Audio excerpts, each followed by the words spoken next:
Hi, I am Chelsea, and this is my video blog for our final speech, our ceremonial speech, and the review kind of over our semester in our speech class. So I think I have advanced this semester as a public speaker just because the textbook was really helpful, the readings in it. I think I learned a lot from them, especially because my last speech class, I think I was a sophomore in high school, and so about 4 or 5 years later, I think I definitely have learned a lot more and matured a lot. I still get anxious when I'm speaking, even if it's just to my 3 roommates and then uploading it to YouTube through this class. Um, but I think I have less anxiety. I know that it's not the worst thing in the world. There could be a lot worse things I could be doing instead of giving a speech to a couple people and uploading it. So that kind of ties into the second question about the most important concept I've learned, and that's chapter 2, which is over speech anxiety.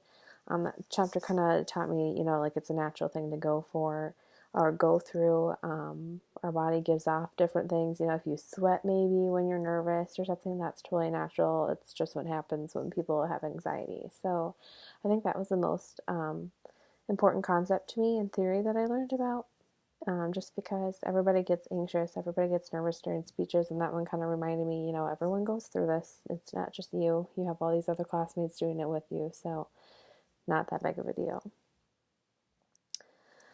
And then what I would start, stop, and continue if I were to teach this course next semester, I would say, I don't know, I wouldn't say start anything new. I think the feedback that we always got from our speech presentations, I've never had an instructor that would have us upload a blank document to put our rubric and comments back on there. I think that was super helpful.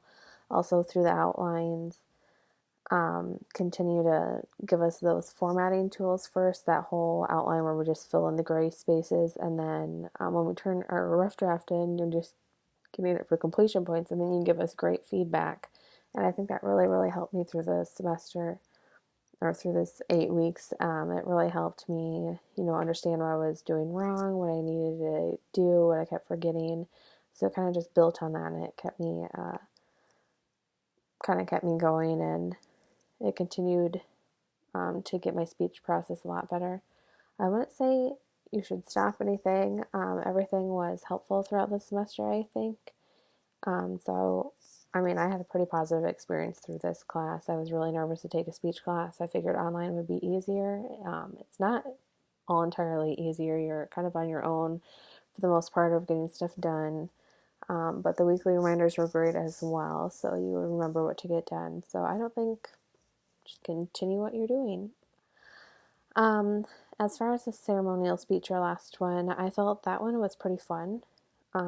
Fun in the fact that I'm researching somebody that I look up to. I did mine on Amy Poehler. I've always liked her since I've seen her on SNL.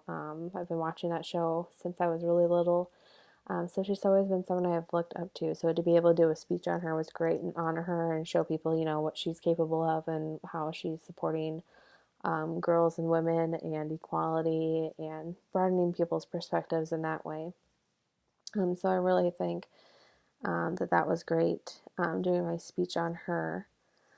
And again, like I said, it made the process of researching a lot easier than other topics that I still liked my other topics, but just on a person that I've always known and have always looked up to is a lot more fun. I think that audio quality was still good. I've always been doing my speeches from my living room, where I live. Same people every time I've been watching it. I use the same formatting. I didn't change anything because it's always worked for me. Filming it on my iPhone, transferring over to a Mac, and uploading it to YouTube has always worked for me, so I didn't change anything.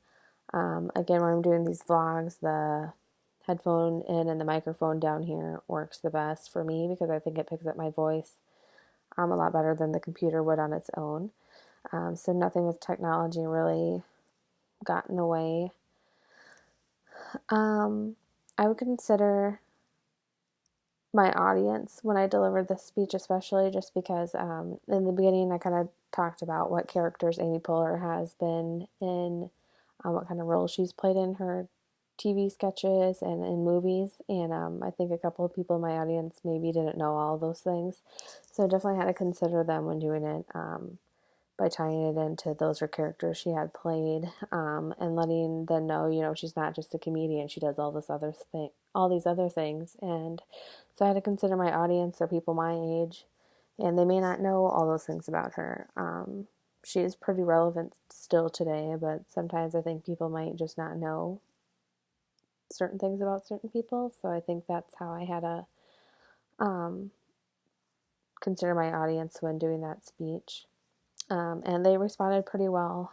They told me afterwards, like they didn't know a lot of those things that she did, created a website on her own, and is trying to broaden people's perspectives about certain things, especially young girls. So they told me that that was a good aspect that I put in my speech there.